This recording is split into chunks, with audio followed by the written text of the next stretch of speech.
स्वीटी, कुछ पैसे दो ना। क्यों दूं तुम्हें पैसे? इंटरव्यू देने जाना है मुझे। 3 महीने से तुम्हारा यही चल रहा है, हर 2 दिन के बाद तुम्हें इंटरव्यू देने जाना होता है। सिलेक्शन तो तुम्हारा कहीं हो नहीं रहा है, बस इंटरव्यू देने जाने के नाम पर तुम मेरे पैसे खर्च किए जा रहे हो। ऐसा मत करो, अगर मैं इंटरव्यू देने नहीं जाऊंगा तो फिर मेरी जॉब कैसे लगेगी? मुझे पता है, जब तक मैं पैसे दे नहीं दूंगी ना, तब तक तुम मेरे सर पे ही खड़े रहोगे।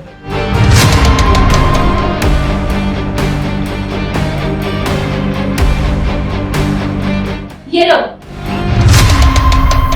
सिर्फ 100 रुपए दे रही हो मुझे? कम से कम 200 रुपए तो दो आने जाने का भाड़ा। 100 रुपए दियो ना जाने का भाड़ा, आते वक्त पैदल आ जाना। पैदल कैसे आ सकता हूँ मैं? आज मेरा इंटरव्यू तुम्हारे ऑफिस से भी दूर है और तुम आज तक अपने ऑफिस से पैदल नहीं आई हो, फिर मैं तुम्हारे ऑफिस से भी दूर से कैसे पैदल आऊंगा? और फिर ऐसा तो है नहीं कि तुम्हारे पास में पैसे नहीं है, पैसे तो है ही तुम्हारे पास, तो फिर मुझे दे दो ना। मैं अपने ऑफिस से पैदल इसलिए नहीं आती क्योंकि मैं कमाती हूँ, और रही बात मेरे पास पैसे की, तो वो पैसे मैंने खुद कमा के रखे हैं। वो मेरी सैलरी के पैसे हैं, मैं कभी मांगी नहीं हूँ तुमसे। मेरी जॉब तुम्हारे वजह से लगी है। थैंक यू सो मच मुझे इतना सपोर्ट करने के लिए। तुम्हारी जॉब तुम्हारे दिन रात मेहनत करने की वजह से लगी है, मेरी वजह से तुम्हारी जॉब नहीं लगी है। तुम दिन रात पढ़ाई करके इस लायक बनी कि तुम्हें ये जॉब मिल पाया।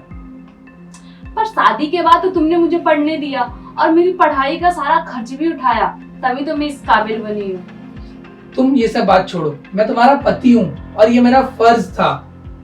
अब जो मैं तुम्हें बोल रहा हूँ ना, वो ध्यान से सुनो।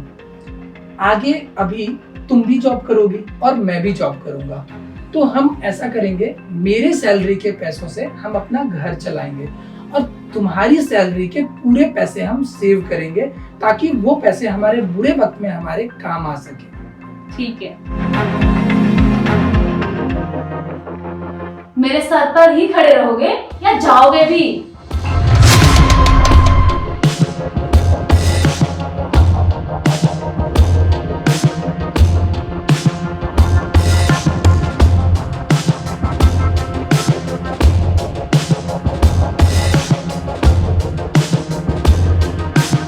Okay sir, okay sir, thank you sir.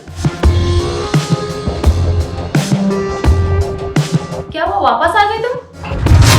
परसों मैं जहाँ इंटरव्यू देने के लिए गया था ना, वहाँ मेरा सिलेक्शन हो गया है। उन्हीं का फोन आया था मुझे, और जब मैंने उन्हें कहा कि मैं 3 महीने से जॉब पर नहीं हूँ, तो उन्होंने मुझे 1 महीने की सैलरी भी एडवांस भेज दी है।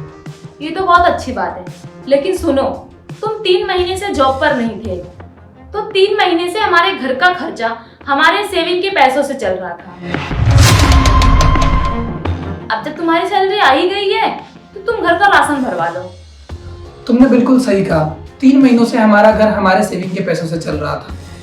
पर तुम्हें ऐसा लगता है कि हमारा घर हमारे सेविंग के पैसों से नहीं, तुम्हारे सेविंग के पैसों से चल रहा था। याद है तुम्हें, जब तुम्हारी जॉब लगी थी तो हमने क्या डिसाइड किया था कि हम मेरी सैलरी के पैसों से हमारा घर चलाएंगे और तुम्हारी सैलरी को पूरा सेव करेंगे, ताकि वो हमारे बुरे वक्त में हमारा काम आ सके। लेकिन जब मेरा बुरा वक्त आया तो तुमने तो बहुत आसानी से कह दिया कि हमारे सेविंग के पैसे तुम्हारी सैलरी के पैसे हैं।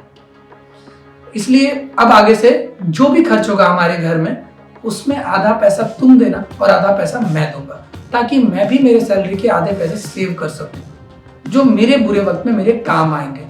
मुझे अब तुम पर बिल्कुल भी भरोसा नहीं है।